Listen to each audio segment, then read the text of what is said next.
having our next model, that is probability model.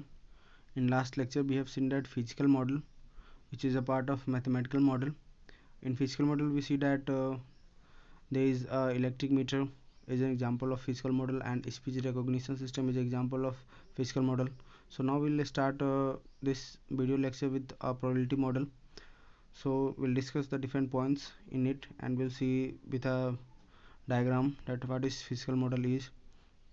Then the simplest statistical model for the source is to assume that each letter that is generated by the source is independent of every other letter. It is independent.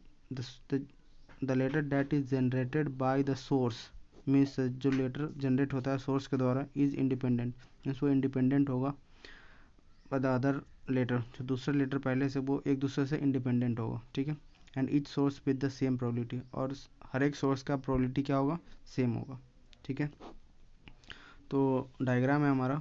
तो इस diagram में होता क्या है actually कि कोई input आता है, ठीक है, कंप्रेशन के लिए. तो इनपुट क्या होता है, पहले प्री प्रोसेसिंग होता है, ठीक है.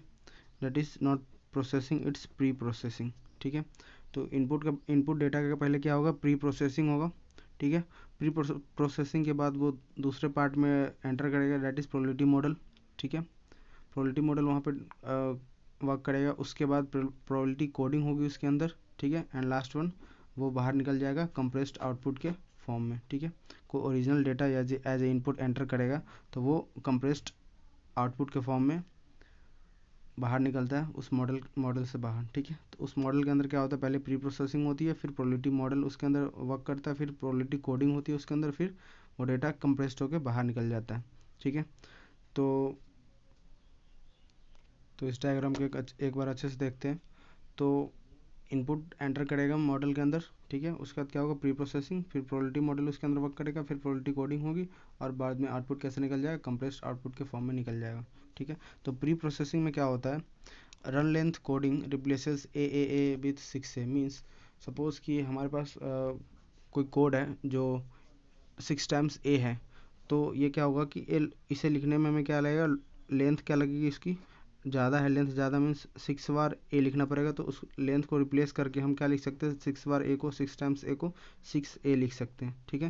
तो यही प्री प्रोसेसिंग के अंदर होता है. मीन्स जो भी किसी भी चीज़ की, किसी भी डेटा का लेंथ अगर सबसे लंबा है तो उसे शॉर्ट फॉर्म में कैसे कन्वर्ट करते हैं, वो चीज़ प्री प्रोसेसिंग के अंदर होता है, ठीक है.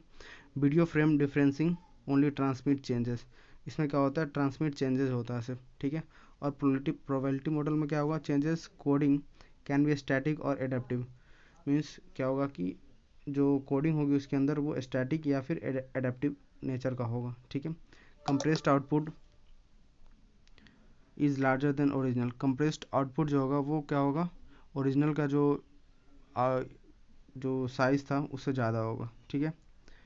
उसके बाद है हमारे पास प्रोबेबिलिटी कोडिंग.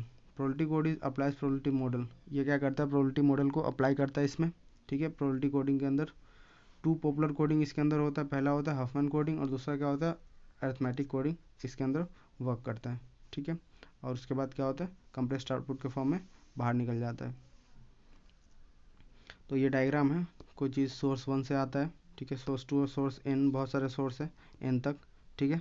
तो वो स्विच कर जाता है इस तरह से. ये डायग्राम अगर हम बना देते तो बेटर है, ठीक है.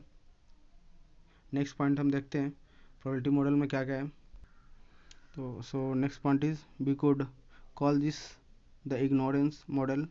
तो हम इसे इग्नोरेंस मॉडल भी बोलते हैं. मीन्स समथिंग, किसी भी चीज़ को हम इग्नोर बहुत ही ईजिली कर पाते हैं इस प्रोबेबिलिटी मॉडल के अंदर, ठीक है. As it would generation be useful only when the unknown we know nothing about the source. ये मॉडल कब वर्क करता है, जब हमें सोर्स के बारे में कुछ भी पता नहीं होता है, ठीक है. The next step up in complexity is to keep the independence assumption and assign a probability of occurrence to each letter in alphabet. Okay, for a source that generates letter from an alphabet. So let's suppose कि कोई source है जो alphabet generate करता है. मान लो कि A1 A2 up to AM तक कोई सोर्स अल्फ़ाबेट जनरेट करता है. तो उसकी प्रोबेबिलिटी मॉडल हम किस तरह से लिख सकते हैं. तो प्रोबेबिलिटी मॉडल के लिए हम क्या लिखते हैं, P equal to P bracket A1 comma P A2 up to P AM तक हम लिख सकते हैं, ठीक है. इसी तरह से हम लिखते हैं। एग्जाम्पल एक और देख लेते हैं। लेट्स सपोज कि हमारे पास b है, ठीक है, तो b1 b2 up to bm तक हमारा कोई अल्फ़ाबेट है, ठीक है, तो उसकी प्रोबेबिलिटी लिखनी है हमें। तो क्या लिखेंगे हम, p of b1 comma p of b2 comma p of ऐसी p bm तक, इसकी प्रोबेबिलिटी इस तरह से हम लिखते हैं, ठीक है। तो नेक्स्ट हम देखेंगे Markov model. Thank you. Night out study channel को सब्सक्राइब करें और बेल आइकन प्रेस करें